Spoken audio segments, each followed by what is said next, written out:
Hey Gear Seekers, I'm Nick. We've done quite a few installation guides for AIO water coolers over the last few months, so it's about time that we showed you how to install some air coolers for those who are part of that air-cooled master race. If you haven't subscribed yet, make sure you hit that button right now and turn on that little bell to receive notifications. We upload multiple times per week, so yeah, make sure you're subscribed. Also, we've got a Discord community, so come and have a chat with us. The link to that is also down below. In this video, I'm going to show you how to install the new Cooler Master MasterAir MA620P on an Intel 11.5X base motherboard and CPU. And yes, before you ask in the comment section, this guide applies to every single Intel consumer level based CPU from about 2009 until now.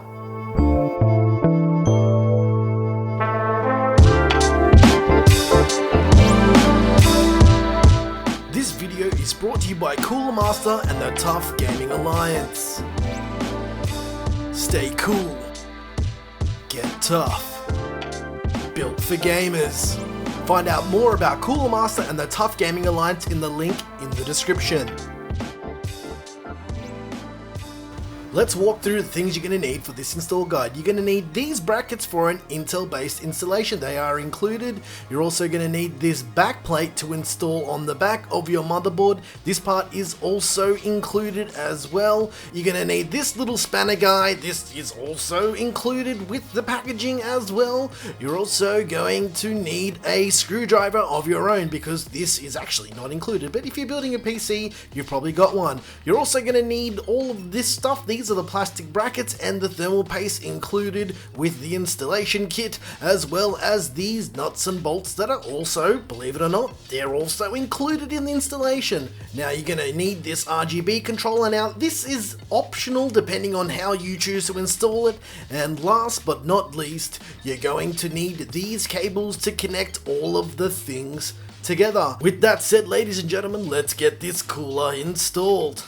First of all, we're going to get those brackets that we just talked about for the Intel install and mount them just like this. Now they have included screws as well, and you just put it kind of underneath it and put the screw through the base plate and screw it down. It's very hard to mess this up, so make sure you use this as also a kind of visual guide as you're installing this as well. Now you're going to want to rinse and repeat this process for the other side of the cooler as well.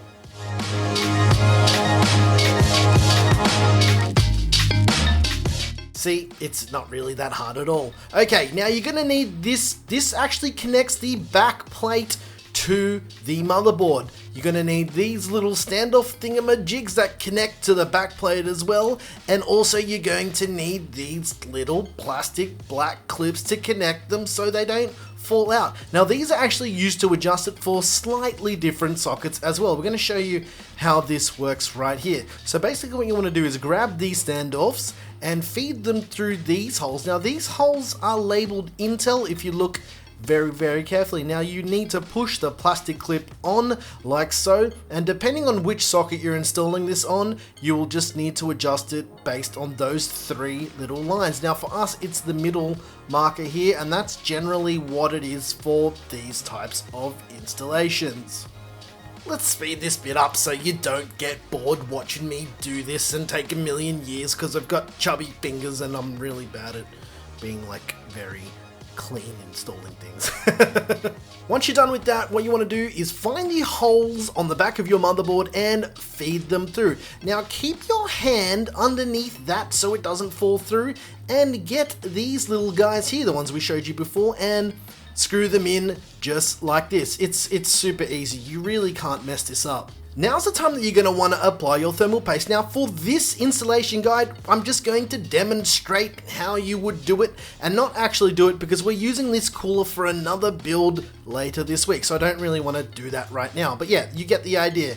You want to peel off the plastic protective sticker on the bottom of the heat pipes of the cooler so your thermal paste can make contact with those heat pipes for optimal cooling efficiency, and drop it down onto those standoffs. Now you're going to want to locate these little nuts and use them to attach it to the motherboard. Now just finger tighten these because there's actually a certain way you need to fasten these. I'm going to show you the correct order.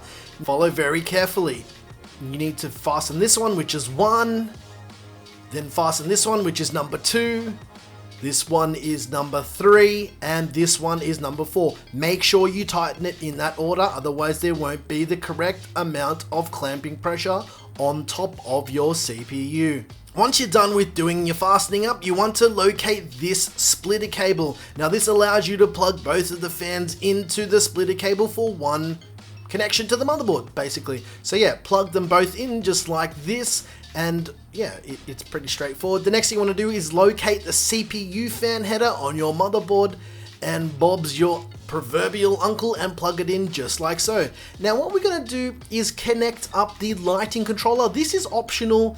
Basically, if you've got RGB built onto your motherboard, you can plug this straight into your motherboard and away we go. It's, yeah, I mean, I can't make that any more simple to understand. I didn't actually film this bit, but what you want to do is connect the 2 additional cables that are coming off the bottom of the cooler to the other splitter cable that is included in the box, and plug it into the controller just like this. Look, I'm gonna show you. It's pretty straightforward. So what we're going to do is plug in the Molex power, just like so. Pretty straightforward. You can't mess this up. It only goes in one way, so don't force it. And you're going to want to plug in this little 4-pin connector thingamajig into the lighting controller. And you see this arrow here? This is for aligning it the correct way. If you plug it in the wrong way, it's not going to work. And on the other side of the cable, you'll notice there's an arrow as well. And yeah, make sure you get it in the correct orientation, otherwise your lighting won't work. And it plugs in a little something like this. Now you want to plug that Molex end into a spare Molex on your power supply. And that's pretty much it. You're done installing this beast of an air cooler.